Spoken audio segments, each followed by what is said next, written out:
What a piece of art! क्या film है! ये तो फ्रेंच सिनेमा है। इस फिल्म को तो ऑस्कर में जाना चाहिए। ऑस्कर क्या होता है? कहाँ है इस फिल्म के डायरेक्टर? मुझे उनके पैर छूने हैं। Welcome to social. टॉक्सिक का जो भी टीजर ड्रॉप हुआ है, it is much better than the first promo, क्योंकि जो उसका फर्स्ट प्रोमो था वो काफ़ी लाउड था, शॉक वैल्यू वाला था। ज़्यादा सिनेमा की बात उसमें हो नहीं सकती थी, क्योंकि उसमें सिर्फ पूरी ऑरा फार्मिंग हो रही थी और लव मेकिंग हो रही थी। Daddy being bad basically, you no.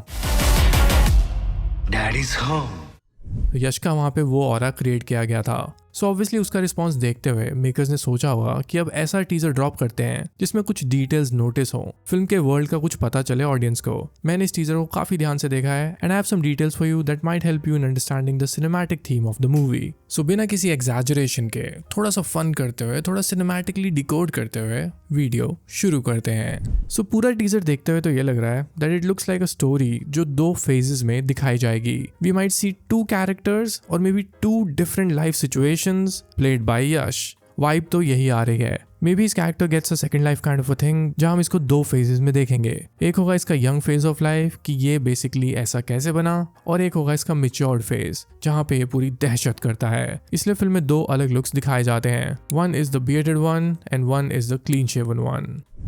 Film की जो स्टोरी है वो गोवा में सेट होगी और ये इंडिपेंडेंस से शायद पहले की कहानी होगी। अब गोवा की हिस्ट्री खुद बड़ी इंटरेस्टिंग रही है। वो एक तरह से एक इंडिपेंडेंट स्टेट मानी जाती थी जिसमें पोर्टुगीज कल्चर का ज्यादा इन्फ्लुएंस था।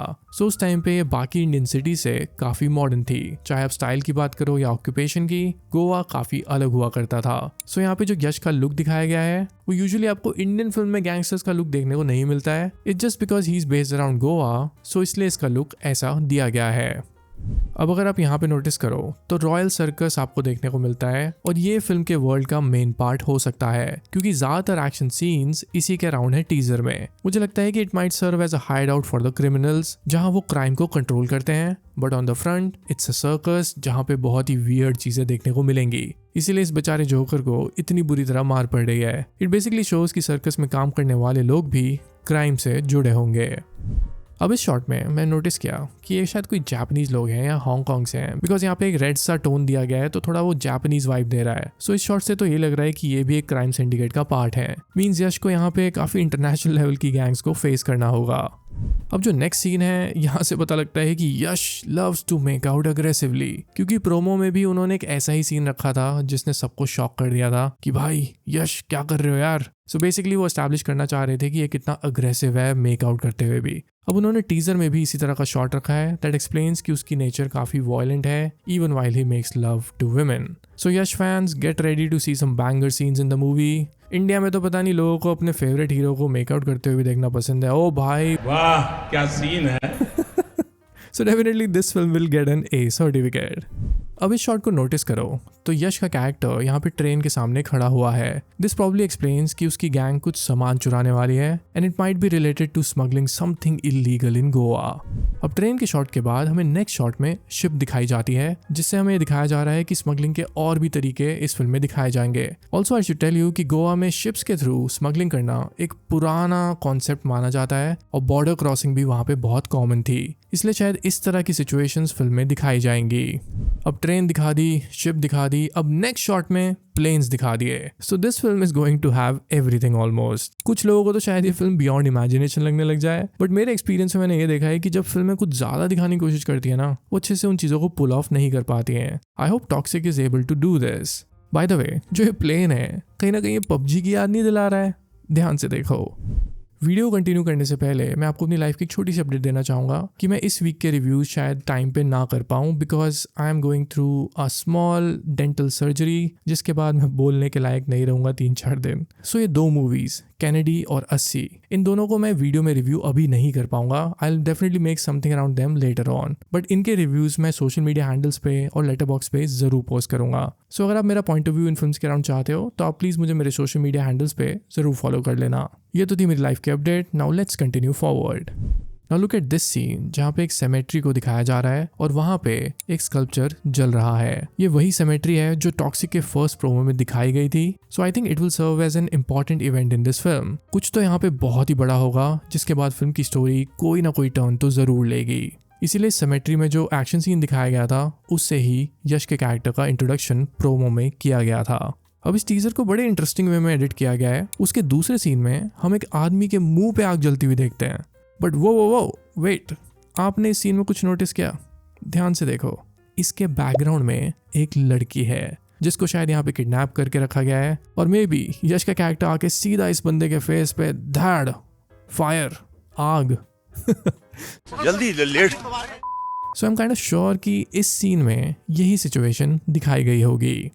अब इस शॉट में हम बहुत सारी लड़कियों को डांस करते हुए देख रहे हैं और इनमें से एक को ऐसे फ्लोर पे गिरे हुए दिखाया जाता है। सो आई थिंक ये कियारा आडवाणी के कैरेक्टर का इंट्रोडक्शन भी हो सकता है, बिकॉज जो उनका पोस्टर लॉन्च हुआ था उसमें और यहाँ पे जो पोस्टर की वाइब थी और इस शॉट की वाइब है वो काफ़ी सिमिलर लग रही है। Now let's talk about this guy, clean shaven Yash. अब ये तो बहुत ही रेयर है क्योंकि KGF के फैंस ने यश को बिना दाढ़ी के तो बहुत टाइम से नहीं देखा है। मुझे लगता है कि फिल्म का ये बहुत ही इंटरेस्टिंग पार्ट होगा एज अ व्यूअर भी, क्योंकि इस कैरेक्टर की अर्ली लाइफ का फेज भी हो सकता है जहाँ से हमें उसका वायलेंट नेचर एस्टैब्लिश किया जाता है। और एक थ्योरी ये भी हो सकती है कि ये इसका बेटा हो, क्योंकि एंड के डायलॉग में ही saying I am home daddy. So मुझे लग रहा है कि ये यश का कहीं बेटा ना निकले। और मैंने नोटिस किया कि ये डांस भी करता है। Honestly that was funny to me, but I think इसका भी कोई मीनिंग होगा। Maybe that's why he becomes a part of a circus और व्हाटएवर। अब पूरा टीजर देखने के बाद एंड में एक आता है चेन सॉ सीन, जहाँ पे एक बंदे को चेन सॉ से मारा जा रहा है। वैसे I really feel bad for the junior artist कि उनको ये सब झेलना पड़ता है। So I am blurring this scene a little, क्योंकि ये स्टूडियो वाले तो प्रोमोज अपलोड करके एज रिस्ट्रिक्ट नहीं होते, but when creators make a video तो वो एज रिस्ट्रिक्ट हो जाती है बिकॉज अरे यार वायलेंस दिखा दिया। सो यस, फिल्म में काफ़ी वायलेंस भी देखने को मिलेगा। जब भी फिल्म डिप करेगी तो आई थिंक कोई ना कोई वायलेंट सीन आएगा जिससे ऑडियंस का जो एड्रेनलिन रश है कि यही तो चाहिए था यार, वायलेंस ही तो देखना पसंद है हमें। सो उस ऑडियंस को इस फिल्म में बहुत वायलेंस देखने को मिलेगा। अब थोड़ा सेट डिजाइनिंग पे फोकस करते हैं। देखो, it's going to be a story of old India, old Goa. तो कुछ चीज़ें बहुत आर्टिफिशियल लगेंगी बिकॉज उनको रिक्रिएट किया गया होगा या VFX के थ्रू कुछ बनाया होगा, क्योंकि अगर आप इन स्टॉल्स के शॉट्स देखो, इस आउटडोर मार्केट के शॉट्स देखो, तो ये बहुत ही सेट वाली फीलिंग दे रहे हैं। सेट्स में भी रियल लोकेशन फील कराई जा सकती हैं, बट आई थिंक इस फिल्म में हमें वो रियलिटी फील नहीं होगी। So maybe will get to see some old architecture in the set design, जो आर्किटेक्चर पॉइंट ऑफ व्यू से इतना भी सॉलिड टीजर को देखते हुए तो नहीं लग रहा है। वो फेकनेस वाली फील थोड़ी आ रही है। अब जो नेक्स्ट डिटेल है वो शायद किसी ने नोटिस ही नहीं की होगी। अब यहाँ पे जो आप एक दूर से बैनर देख पा रहे हो, इस बैनर पे लिखा है द बैले ऑफ कैवेल। अब ये डिटेल शायद किसी ने नोटिस नहीं की होगी क्योंकि यूट्यूब पे जो सिनेफाइल्स हैं उन्होंने इतनी आर्ट को लेके हिस्ट्री शायद ना पढ़ी हो, बट सिंस मैंने बैले ऑफ कैवेल के बारे में पढ़ा है, सो ये उस टाइम पे गोवा में एक बहुत पॉपुलर प्ले हुआ करता था और उस टाइम पे मूवीज का कॉन्सेप्ट भी नया था। तो ये जो थिएटर प्लेस थे ये काफ़ी पॉपुलर थे। सो इस तरह के प्लेस गोवा में काफ़ी लगा करते थे। सो डायरेक्टर ने बैले ऑफ कैवेल को एक छोटी सी होमाज देने की कोशिश की है इस सीन के थ्रू। जब पूरा टीजर देख रहे होते हो तो इसमें सिगरेट के शॉट्स आते हैं कि कोई सिगरेट पी रहा है और उसके सिगरेट की ऐश ना नीचे गिर रही है, ऐश ट्रे में नहीं गिर रही है। सो वहाँ पे यश का पॉइंट ऑफ व्यू दिखाया जाता है कि वो कैसे नोटिस कर रहा है। So he kind of gets pissed off and he bangs up this guy. I think यही वो इंसान होगा जो सिगरेट के ऐश को बाहर गिरा रहा था, और यश के कैरेक्टर को शायद इस चीज से थोड़ा OCD है। ही इज गेटिंग इरिटेटेड, इसीलिए वो उसको सीधा मार ही देता है and he says have some effing manners. Fucking manners. Alright then, video खत्म करते हैं। ये तो थे कुछ टॉक्सिक टीजर के डिटेल्स जो मैंने नोटिस किए। आप भी मुझे कमेंट्स में बताना कि आपको ये डिटेल्स कैसी लगी और आपने और क्या क्या नोटिस किया और आपकी फिल्म से क्या एक्सपेक्टेशंस हैं। Do let me know in the comments. आप सभी कमेंट्स पढ़ने में बड़ा मजा आता है, और अगर सिनेफाइल लेवल के कमेंट्स हो फिर तो हो cherry on the top. So do drop your comments. I would love to read them. इसके अलावा अगर आप यहाँ तक वीडियो देख चुके हो, then I request you to follow me on Instagram, Twitter and Letterboxd at Vishal and Cinema. यहाँ पे मैं सिनेमा की रिलेटेड चीजें पोस्ट करता रहता हूँ. So if you like my content, you can follow me there as well. Alright then, see you in the next video. Till then, keep watching good films.